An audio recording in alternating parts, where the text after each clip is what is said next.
A small town sits beside a stream, cherishing clean water and air, generous soil, as a hatchling might cherish its pre-made nest, and long angled branches of its tree pointing west, where the well-wishing sun sets its ancient head to rest. The village, what a place, likewise nightly sings itself to sleep, and dreams a solar dream, and wakes as one with bird-song sun, and basks in nature's beams. All our minds are here, sing the people, and all our hearts here too, kept pure as mountain water, for frescoed sons, fountain daughters, in whose labors, beauty, passions, ideas, and diligence we believe. So relieved, in blue and white, a tender scene to spark the soul alight. In greenest green, the Solacene. Aww. Oh, you liked it? I did really like it. Thank you.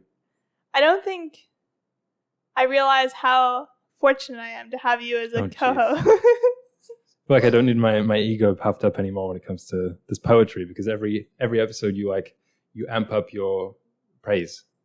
I'm sorry. I won't praise you. Next week I'll say, what was that? Yeah, that would be nice. Thank you all for tuning in to another week of Solacene, as Aaron used in a rhyme for perhaps the first time in history. No, I did it like a few episodes ago, actually. It was really noteworthy this week. This is the 10th week in our storytelling series, which will be wrapping up not too long. So I hope you keep tuning in. I've enjoyed it so far. But in addition to the podcast, if you're listening in your podcasting app, we also have the videos online on the YouTube. So if you want to see us and see us smiling at one another, showing you the organism of the week, you can actually watch the full-length videos on YouTube. We also have the zine that we have made for the previous 2 semesters, and there'll be one in the future. But if you want to buy the zine, it's on our website, which is linked below. And finally, every week on Friday, we release what we call field notes. So you can sign up via the Google form down below if you want to receive those in your email. This week we did a tier list of aesthetics. Yeah. And so you can find out what the Solacene aesthetic is. Hint, it was something to do with clay. And what was very un-Solacene, hint, it has something to do with postmodernism. Yeah. So it's really fun. I like writing them, and I hope you enjoy reading them for those of you who do subscribe. That was a fun tier list, actually kind of relevant to today's episode, which is all about romance in many senses of the word. We have 2 questions for today. One is, 2 topics for today, should I say. One is about romance in the Solacene in terms of love stories, and the other is about romance in terms of idyllic fiction, idyllic places. And that's really what I was trying to capture in the opening poem. Particularly, there's a line where it's like, obviously it's painting a rather like pastoral, rural, utopian image of a town beside a stream and everything. But particularly when people say like, all our minds are here and all our hearts here too. I was thinking about like the cohesion that we see in the Solacene in terms of everyone's present all the time. Like that's really, you can talk about like claymation or Renaissance paintings or postmodernism or different architectural styles or what people are wearing, but really it's about the presentness of the people there. Like that's a significant part of it. I mean, it's not all of it because aesthetics do matter, and things like technology and sustainability and economics and all these like more boring things, so like they matter a lot, but also our embodiment matters the most. It's just like sometimes you're walking around places and it's like, oh, no one's here. No one cares. Yeah. But it's like, you know. Yeah, I was trying to explain to you, not trying to explain to you, you got it, but I was talking to you this morning about mindfully eating, and I was like, I feel like a lot of people in certain places, they eat, but it's like, are they really eating? Are they really tasting the tastes? Are they really thinking about where this came from, the people who made it, what it's doing to your body? Yeah, that's me. I never mindfully eat. Yeah. But also, just like this is a little bit aside for the episode, but well, maybe it is relevant to the episode about romantic places, because last night, what did you buy at a gas station? Aaron, you don't need to make this public. Oh, we should mention it. I bought a slush. Right. Because it'd been a very long time since I had had a slush. Yeah. And I always see Is that what you call it? Just a slush? Slush or a slushy? On, because we're in Montreal, on the cup it said... Slush. Yeah. But I miss them, because when I was a kid, we used to always go get them. Yeah. But then I went and got it, and it made me sick. But anyway, there were two, actually. Why are we talking about this? Well, there was one thing that I observed, but I didn't tell you about it, which is that the woman who was working in the gas station, it was kind of late at night, right? Mm-hmm. And she was just not paying attention at all. I think she was just on her phone or whatever. And you're not going to hear me like complaining about retail workers not paying too much attention, because I have been in her position many a time. But I was just thinking, like, one way that, you know how people say, oh, in a nice city or a nice society, it's when the wealthy take the bus. Mm-hmm. It's not like when the poor like drive cars. It's like when the wealthy drive the bus. Like, another way you could say it is like, or another thing you could say is, a really Solacene city or Solacene place is when everyone working at, won't be gas stations, but like convenience stores and small restaurants and things are really caring about it. Because I don't remember the name of the gas station, but like she has no connection to the company, to the founder, to her manager, to the owners, nothing like that, because it's too big. There's too much distance. Yeah. But in the Solacene, it's like, what makes it the Solacene is, one, everyone's present, like I said, but also everyone cares. Yeah, and it's like you could be working, because I'm sure even in the Solacene there'll be certain points in your life where maybe you're working a job where it's like, perhaps not, like it's a step along the path. That's what I'm saying, like you're sweeping a store. Yeah, but you still know the owner. Exactly. You know the owner, so if someone steals something, won't happen in Solacene also, but like if something happens, you care about it. Whereas like I feel like the sign of a decaying economy or decaying society is when the gas station worker or the retail worker is like, yeah, doesn't really matter. It's like these things, they shouldn't matter, but like they add up and they do matter a lot. Anyway, getting into romance, which I think will be the dominant Solacene genre. Yes, that makes sense. Which is basically, because I know romance has a lot of different meanings, even in the realm of classification of genres and things like this, because right now I'm reading very topical King Arthur, or like the Death of King Arthur, which is a medieval romance. That's the name of the genre, but that's not really what we're talking about today. That style of romance basically is like an epic, but with more focus on the adventure. Like that's all about adventure. Epics, I think, focus more on character, but like we're talking about romance as in, wouldn't it be nice? Like a literal translation of the word, not the love story word though, just like, I'm a romantic. I'm not talking about like romantic as in with women. I just mean, I'm a romantic. Yes. You want to romanticize life. Yeah. You have to start romanticizing your life. You have to start. That's what I was thinking. I was like, this is one trend that I like hope will translate into the Solacene well, but not in such a cheesy way. Of like, you just have to really stop and smell the roses. Yeah. It's like, girl, they're along the side of the street and there's cars honking and gas. We have to get rid of the cars first and then we can stop and smell the roses. That's my current gripe. When it comes to romance and sustainability, because this is one of the things that when I put the two together, my brain was like, lights were going off of what I want to do with my life.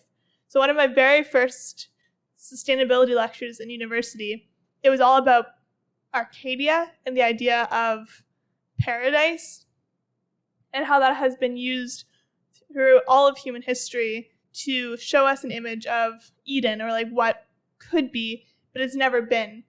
And I was like, oh, because in my mind, things at one point in history were perfect. There was basically a Garden of Eden, for lack of a better analogy. But it's like, when you think about it, even in the Christian tradition, it's like the Garden of Eden existed for hours or like days. Like it never actually was. So in these classes, it made you think, we don't actually have a functioning example from history of what a romantic society would look like. A truly beautiful, truly cohesive, everyone's well-being. Like it's never actually existed. And this made me realize, oh, we can't just always look backwards when trying to build a romantic future, like a beautiful and a sustainable and tactile future. We need to incorporate new ideas, new technologies, and so on. Yeah.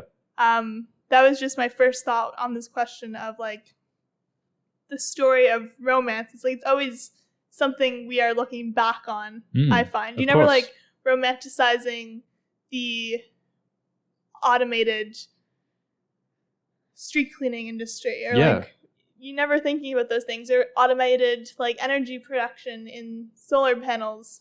But it's like we need to actually, it's going to be a blend. It's not going to just be everyone living by the river, because that wouldn't be actually sustainable. Yeah, I have two things on that. One is about like the backwards facing, almost inherent nature of pastoral imagery, which is quite synonymous with idyllic or romanticized imagery. And that's like, actually that connection is what I wanted to talk about on the episode a little bit, because it's easy to paint paintings of when things were naturey and there were no cars and everything and say, didn't it look beautiful? And I think it probably did look a lot more beautiful than a lot of the cities that we grow up in, even if 50% of young children were dying of diphtheria or whatever that is. I don't know what that is, but you know what I mean? It's like things might have actually looked really nice.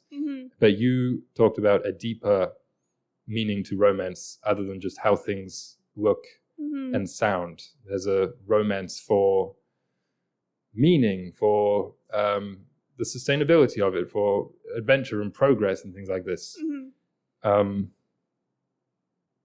So I think that pastoral imagery, I mean, it's nice, but it can almost be written off to an extent, because it's like, of course, nature looks nice. What I find much more impressive is when people manage to create imagery, ideas of civilizations that still retain that sense of romance.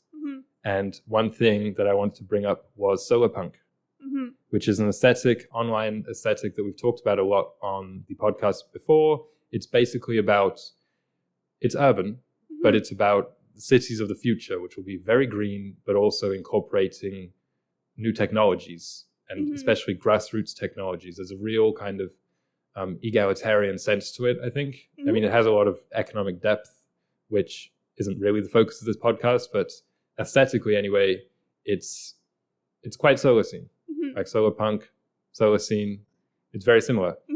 And I thought a question for next week could be that we both come up with a prompt or a story outline for a movie or book in the solar punk aesthetic or tradition, because one thing we've talked about before is that while the imagery for this aesthetic is very rich and detailed and even evolving, there's almost no mainstream stories, and narrative is really what connects and touches people, as we've talked about a lot in this semester. Yeah. I just this week, and it was in the newsletter, happened upon this person in the UK who is making a serial solar punk detective series, and it's really great. Highly recommend reading it.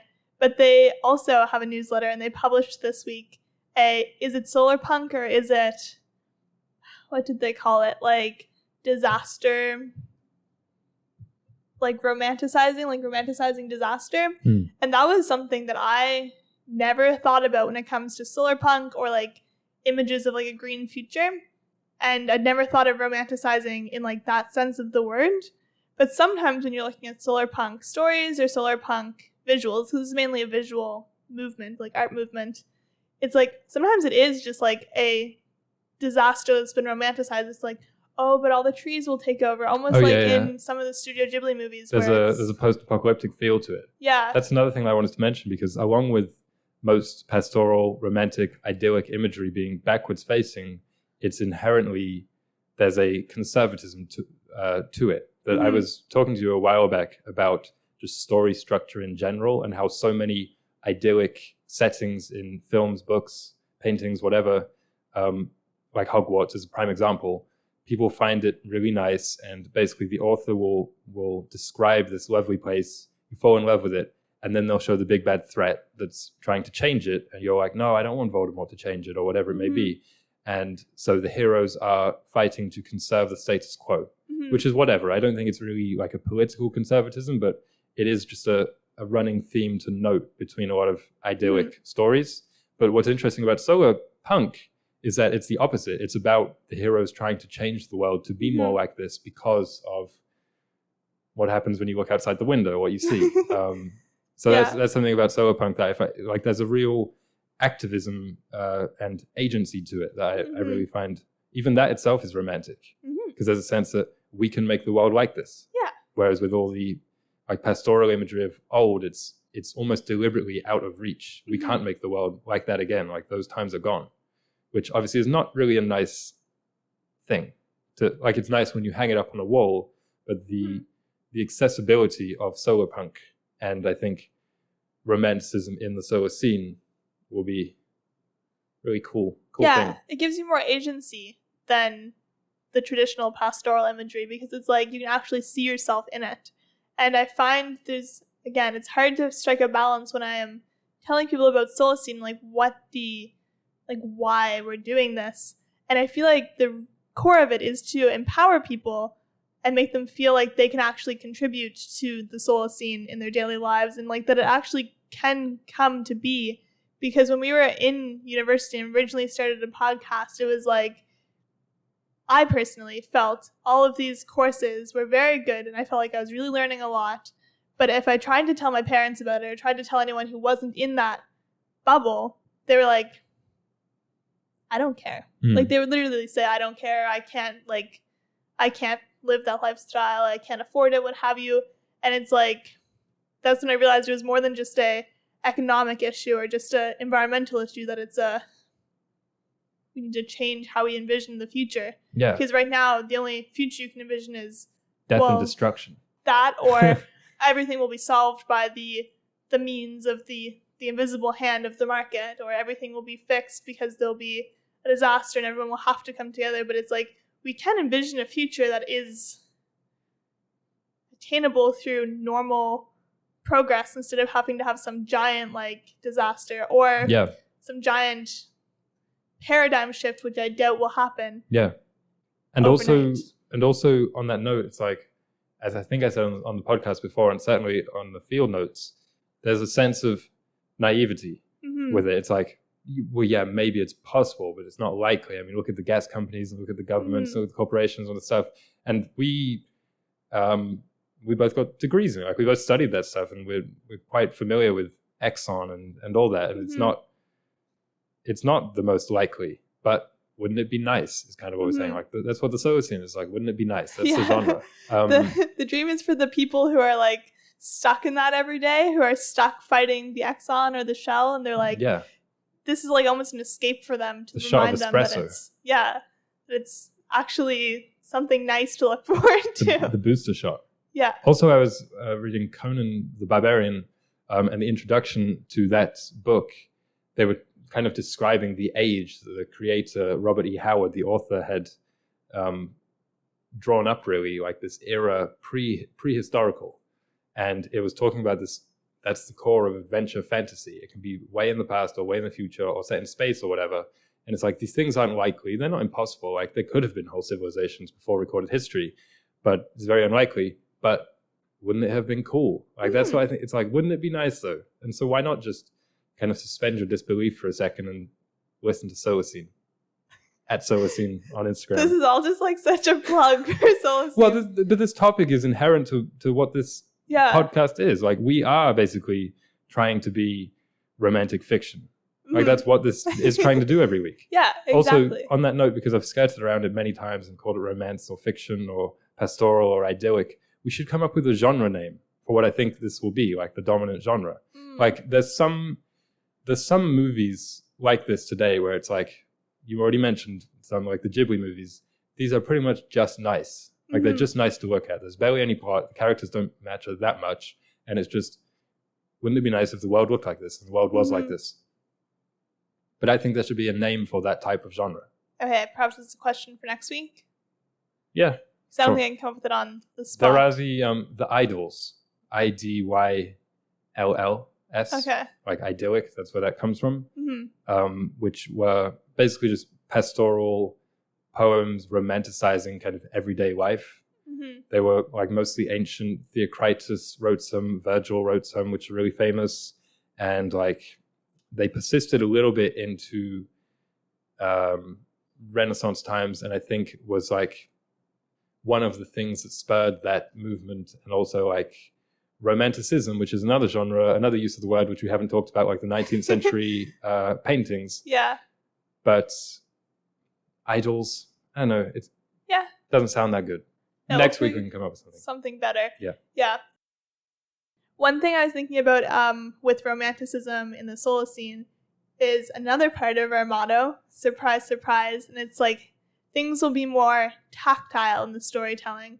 Because I feel like right now, when we watch a movie that's romantic in the pastoral sense, it's like visually, as you were saying, and maybe even the sounds are nice. You like the nature sounds, but it doesn't bring you into all five senses and all dimensions of your being. Yeah. Like it just appeals to the body or to the like the relational part of us, but it doesn't apply to our spirit or to our like soul. It's just like we'll usually try and pull at the heartstrings or pull at some kind of nostalgia within us. But I think true, like a really great romance would make you feel like you're there and like have spiritual significance and also like intellectual significance in a way that romance usually avoids, if that makes sense. What's annoying to me is that that tactility is really popular when it's present. Like I think about Hogwarts, which is a prime example for so many people want to live there. Like that's the modern Idyll, basically. IDYLL. Yeah. And it's because of the quills and the parchment and the sounds of the crackling fire and the tree outside shaking its snow and the wind as they fly through the air on their brooms. And like, it's because I think like a big part of it is people recognize that we're missing all those things from today, where it's like the paper's all bleached, the pens, just once they're done, you throw them out, and no owls anywhere to be seen. There's not an owl. I haven't seen an owl in Instead of months. traveling by broom or through a fireplace, we just shut ourselves in a little chamber car and like kind of do like this. It's not the Chamber of Secrets. Kind of like steer the wheel like this, and you're not allowed to move basically for an hour on end. What's annoying is that tactility, when it's present, people really feel that subconscious pull towards it. Yeah. And the other side of that coin is I think the Solacites will be not trained, but they'll be conditioned to engaging more of their senses when consuming media and stories and consuming the world, like experiencing the world. Because right now you go to a movie and perhaps you're watching Harry Potter and it's like you don't realize why you're so drawn to it. But I feel like in the Solacene, you can watch something in two dimensions. It's never going to be smell-o-vision. There might not be smell-o-vision, or like your seats won't be vibrating or whatever, but you'll be able to connect to the dots of, oh, I like that because of these different senses other than just the visuals. Right. Because that's kind of the issue with the modern internet aesthetics is people just are obsessed with the visuals of dark academia or cottagecore, and they don't realize why they're so drawn to it because of the doing, the dimensions and the doing, and like what you can actually bring into your own practice and your own daily life. And I think the Solacites will be a bit more attuned to that. Imagination, in other words. Yeah. We should talk about that next week, because one of my favorite episodes of SpongeBob is when he is in the box and he's imagining, like you hear from outside the box, like we're kind of following Squidward through the episodes. We have his POV. It's like, oh, he's a race car. And so you can hear like the NASCAR noises, and I think there's like a gunfight and things like this. And we're like, what? How is that going on in the box? There's nothing really going on there, but it just shows the blast that SpongeBob and Patrick, I think he's also there, Patrick gets in all the action. Are having so much because their imagination is so strong. And I do wonder if it's not like an original thought, but the more we are shown repeatedly, we went from books to movies to video games, and then we're going to be surrounded in all senses with VR, with headphones on. The more we're shown, the more we're immersed, the less our imagination becomes necessary. Tuned and necessary. So we should talk about next week how to improve, how to grow one's imagination. Ooh, that's a good question. How to grow your imagination. Lovely. So speaking of the dimensions of romance, this organism of the week, there were two options. It could have either been the rose or obviously the seahorse. I chose the rose because it's simple, but I really was trying to make some kind of abstract choice, but then I was like, no, we're going with the simple choice. The seahorse because of its self-relationship. They mate for life, I think, and they're very... I thought they switch between male and female. They do, like that. But I just think they're a very romantic creature. And this is the rose, the picture. Lovely brown stem, single leaf, and a red, curly-looking flower on top. It is actually called a flower, and they have petals. and they have a woody stem with thorns. I was very set on picking a rose to bring in for the organism. Whoa. And then I was about to do it, but then I was like, I'm going to have to sacrifice my hands because they're so thorny. That would have been the first time ever an organism of the week actually made an appearance. Yeah, so I didn't do that because I didn't want to be prickled. But anyway, the rose. What do we know about the rose? It's the U.S. national flower, which I didn't realize. Okay. There are over 300 species, and they're pretty much always in a shrub, but sometimes they're in like a vine, climbing plant. Yes. You know probably more about them than I do. And they're one of the oldest flowers, and they also are mostly native to Asia, but there's some species in Europe, North America, and Northwest Africa. I like roses. They're very water intensive because they often are demanded year-round, especially at a certain holiday. But so they're always like forced to grow in these places that are known for rose production. What holiday is that? Halloween? Valentine's Day. Oh, right, yeah. Thought people were dressing up as roses. Yeah, so it's like we can't meet the demand of roses with like just the natural amount that they grow. So they're constantly being grown in greenhouses, which are energy intensive. Have you ever seen a white rose? I have. I don't think I ever have. Really? I don't think so. We'll have to get on that. I've seen white wild roses. You've definitely seen those. I wouldn't have noticed, though. Yeah. I need to be told. Something else I didn't realize, because normally when we see the red roses, there's a lot of petals, but the average rose only has 5 petals, like just a cartoon daisy, basically, is what the average rose is like. And yeah, I like them. They're scent, they're useful, and they're romantic. Yes. You think they're the most romantic, like, object? Would you like if I got you? What do you do? You get them one rose, a bunch of roses, a shrub? Depends on where you are. The shrub would be nice. Depends on how much money you have. No, I know in some places it's like a dozen would be offensive, or like one would be offensive, and some offensive. Why? Because it's like, you know how flowers, like you'd give someone like a tulip if you hate them, or so it's like that, the symbology. And then some places they're associated with funerals, and obviously some places with romance and weddings. Maybe I'll just get you some of the rose hip juice. Okay, sounds good. Or extract to like avoid any potential controversies. Yeah.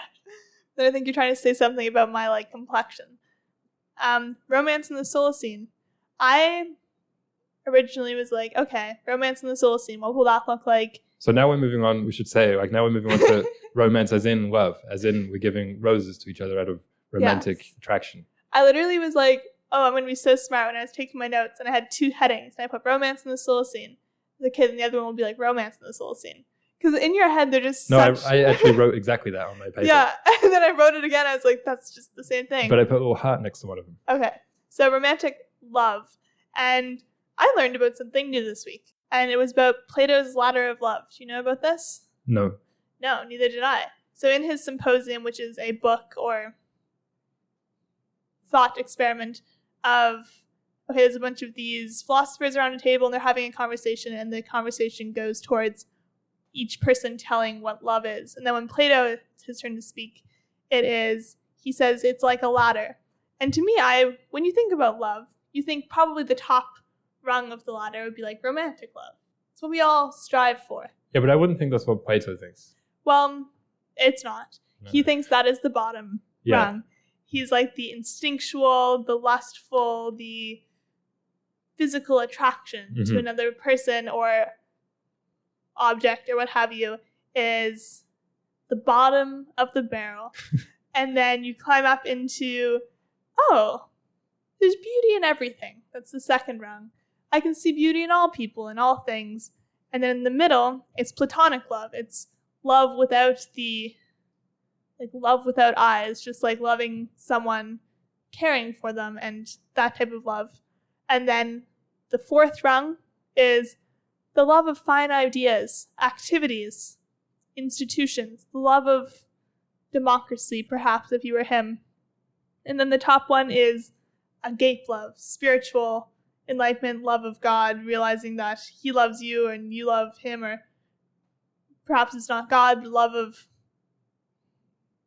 just the fact that you're alive. Yeah. And it goes like that. And the reason that I bring this up is because I was like, in the Solacene, I think there'll be lots of romance. But now it's like every single movie, even if it's a action movie, there's like a romantic plot and like a bottom of the barrel is the bottom of the ladder type of love. And like this is always unnecessary. Yeah, that was one of my notes, which is that I don't know why it's always so extraneously added to John Wick. Yeah. John Wick has a love interest. It's like, why? It doesn't benefit anybody. Yeah, because my thought was in the Solacene there'll be more romantic movies. Then I'm like, every movie now is romantic, but it's not the way it will be in the Solacene. I think in the Solacene it will be more variation in like the type of love. It could be a friendship, a family, a spiritual story, but not always trying to incorporate some kind of romantic.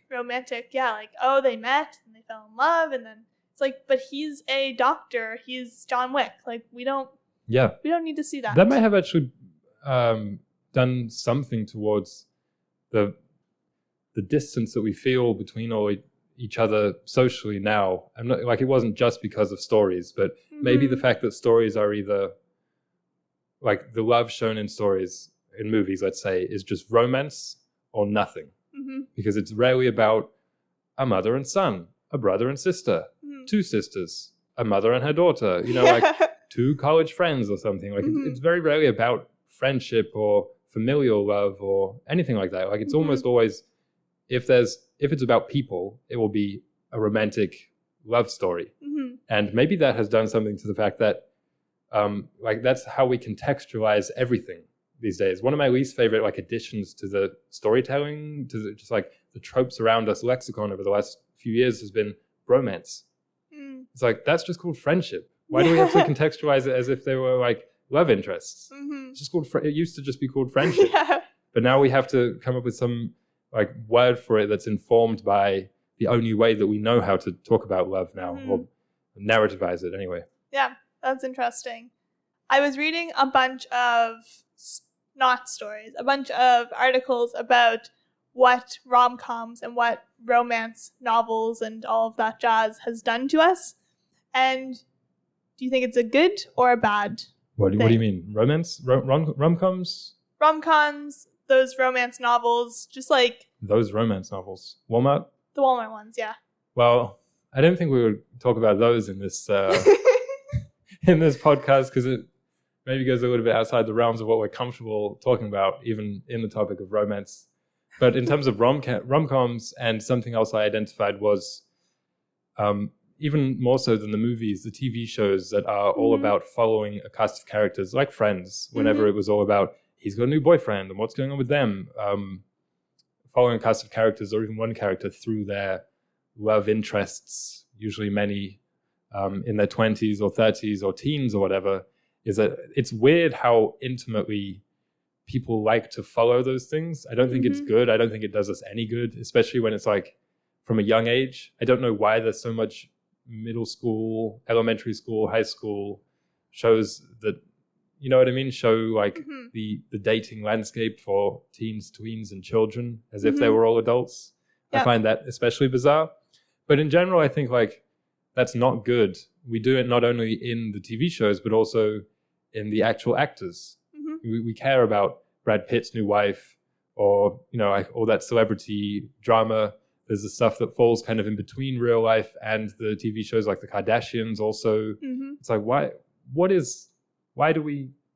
It's not Solacene. It's not Solacene, and it's also not good for people, because in an interview that was done with just a group of people, and those people who really liked rom-coms, they seemed to report much lower levels of good communication with their partners or with their even friends and family, because in films we're often shown a very romanticized version of things, and it's like, in a lot of these films, it's like, if they're the one, they'll get me. Like, they won't have to work towards it. And they're never shown, like, working on relationships. But in practice, in, like, the psychology study of this as well, it's like, you're not going to have a healthy relationship if you're not communicating. No matter how meant for each other and how serendipitous your meeting is, it's like, you need to communicate. But because in so many films these days, we're shown people not even having to communicate. It's like, oh, they read my mind. It's like they always know what's going on. So yeah. So in the Solacene, I picture the films will be when there is a romantic partnership in a film, like two people or like a love story, that it will be a bit more instructional in like how we actually want the relationships to pan out in the real world. Yeah, instructional. That's a cool idea. Yeah.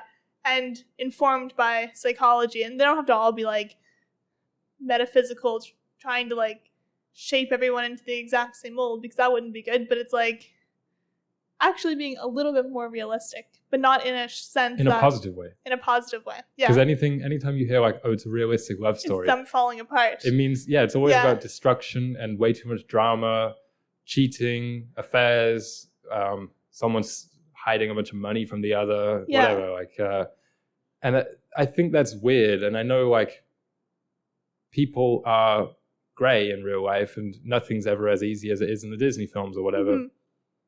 But I also think that can affect real life, where it's like, oh, look at this TV show, look at Degrassi or whatever. This is how people have to act in romances, in relationships. Yeah, and in relationships, everything feels very dramatic. Like, it makes sense that that's why it often is the way it goes. It's like, because when you're in love with someone, it's like everything feels like the end of the world, no matter what it is. It's like, it makes sense. But we need to try and almost discourage that in people's expectations of relationships, I think. This is becoming a marriage advice podcast or a dating advice podcast. What's your favorite romance story? You don't know? Or do you just want me to tell the people? Yeah, I don't know. Yeah, Call Me By Your Name is my favorite romance story, because, I mean, I've watched that probably 10 times and it just still makes me cry in different ways now, but still, it's very realistic from what I've experienced of like falling in love. And it just makes me feel warm and cozy and feel like I'm back in the early days of when I knew Aaron. You know what my favorite romance is? What's your favorite romance? I'm going to go for the one from the Hobbit movies. Stop. Remember the dwarf and the elf? Yes. Those are the names I'm going to call them because I don't remember their names. Okay. I just think that's a really nice... I'm joking. Really? I really hate that one. I thought it was a good example of like an extraneous... It's just why. Yeah. Love story that's just tacked on. No one cares about it. We don't remember the dwarf's name. We don't remember the elf's name. We know that I think he was injured for a while. He was in prison. Ooh, another one of my favorites is from The Wind Rises. I always get... No, not The Wind Rises. Well, all the Ghibli romances really just make me smile. Yeah. But the one, the one with Country Roads. What's that movie called? Whisper of the Heart. Whisper of the Heart. Oh, that final scene. And he's just like, will you marry me? And it just makes me so happy. And I love it so much.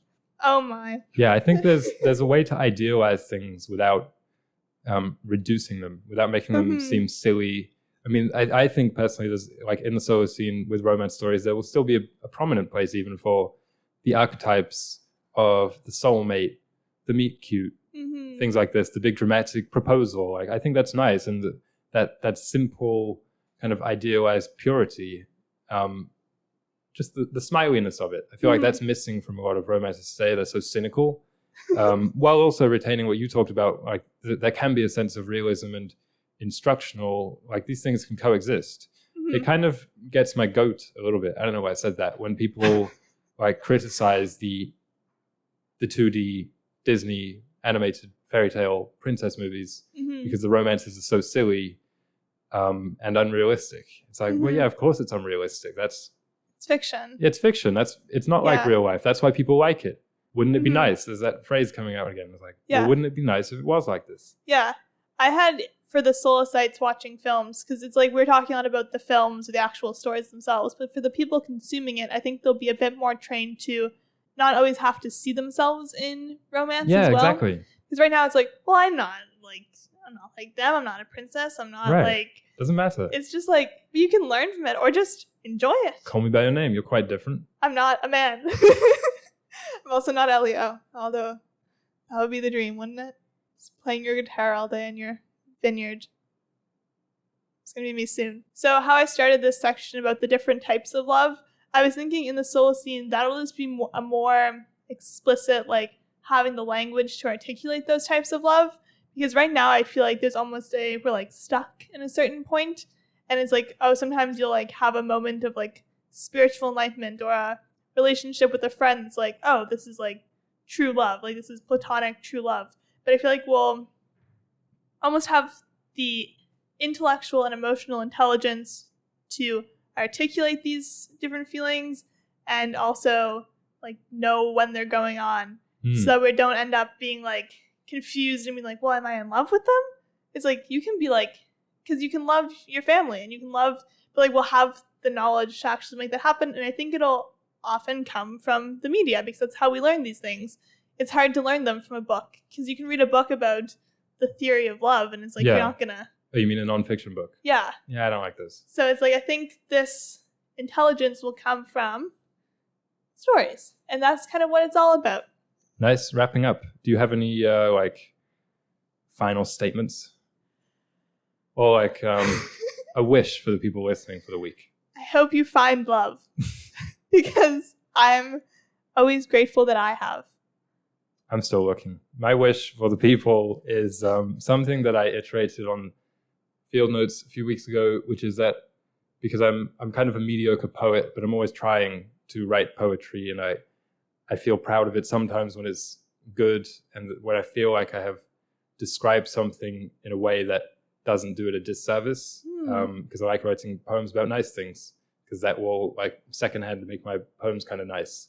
And when you read really great poems from the Romantics or older, and you're like, this is unattainably good in how it touches upon the human condition and tells me things about myself and the world that I didn't know that I didn't even know, is that you shouldn't even try to just be able to like, I wish I could write like them, play guitar like them, sing like them, write lyrics like them. We should try and feel like them. Like that should be the goal, to try and feel as deeply and as let's say beautifully as the poets do. Yeah, that's really wonderful. So thank you all for listening. We'll see you on an episode soon.